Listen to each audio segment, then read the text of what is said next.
The war that lasted only 38 minutes. Imagine waking up in a country at war, looking at the clock, and discovering that everything was over before you could even finish breakfast.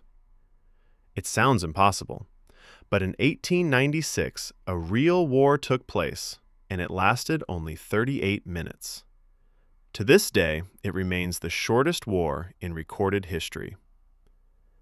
The conflict was fought between the greatest empire of its time and a small sultanate located on the coast of East Africa. But the most astonishing part is not just how short it was, it's how quickly an entire kingdom was defeated. This is the story of the Anglo-Zanzibar War.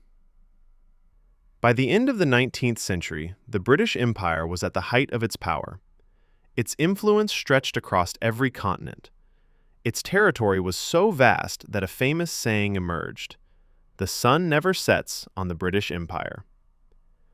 The British controlled trade routes, strategic ports, and enormous territories around the globe. Among those territories was Zanzibar, a small island located off the coast of present-day Tanzania. Despite its size, Zanzibar was extremely important. Its strategic position made it one of the most valuable trading centers in the region. Spices, ivory, and other goods passed through its ports every day. Because of this, the British maintained significant political influence over the Sultanate, and it was precisely that influence that would trigger the conflict. On August 25, 1896, Sultan Hamad bin Tuwaini died suddenly. His death immediately raised suspicions. Some believed he had been poisoned, although this was never proven. Just hours later, his cousin, Khalid bin Bargash, seized the palace and declared himself the new sultan. But there was a problem. According to previous agreements, any new ruler required British approval, and Khalid did not have that approval. In fact, the British supported another candidate for the throne. To London, Khalid's actions were unacceptable, and a swift response would soon follow. As soon as they learned of the situation, British authorities sent a direct message to the new sultan. The order was simple: leave the palace immediately, renounce the throne, and avoid a military confrontation. Khalid refused. Convinced that the British would never dare attack, he decided to remain in power. Meanwhile, he began gathering troops. Approximately 2,800 men were positioned to defend the palace. Cannons were prepared. Makeshift barricades appeared around the complex. The Sultan believed he could resist, but on the other side stood one of the most powerful military forces on Earth. The British issued a final ultimatum. Khalid was ordered to leave the palace by 9 a.m. on August 27th. Otherwise, war would begin. The hours passed. The deadline drew closer. In Zanzibar's harbor, British warships moved into position. Their guns were aimed directly at the palace. Soldiers waited for a single command. As the clock ticked forward, tension filled the air. But Khalid continued refusing to leave. Then the decisive moment arrived.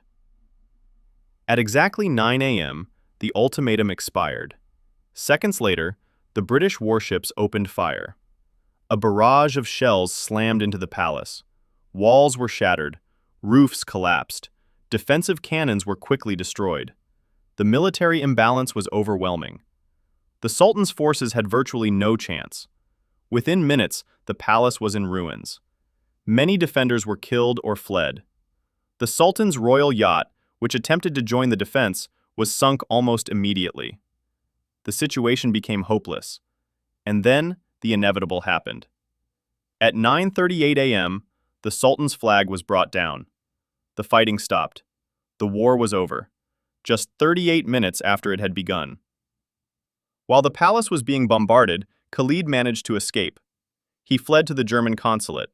There, he received protection and avoided capture by the British. Later, he was transported to German East Africa, an area that is now part of modern-day Tanzania. Meanwhile, the British quickly installed a new ruler, a sultan aligned with their interests. British control over Zanzibar became even stronger, and the event entered the history books.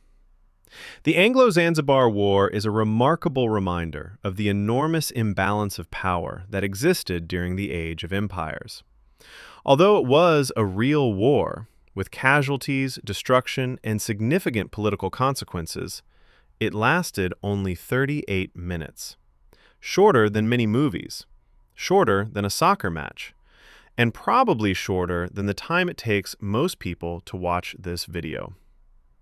More than a century later, no officially recognized conflict has surpassed this record.